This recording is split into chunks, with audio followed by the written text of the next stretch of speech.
ওটার মধ্যে দম দিতে হবে।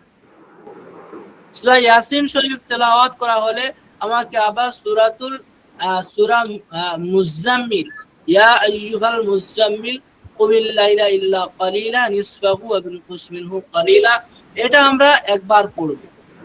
বড় বড় সূরাগুলো হযরত একবার করে পড়লেই না।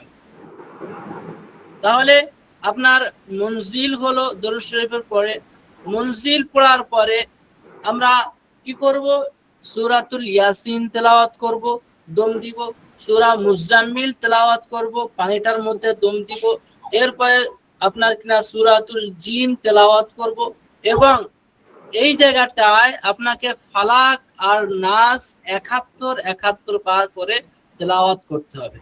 দিয়ে এই পানিটা আপনি তৈরি করে রাখলেন, বুঝতে পারছেন? এই পানিটা আপনি ১ বছর যাবত এই পানিটা দিয়ে আপনি কাজ করতে পারবেন।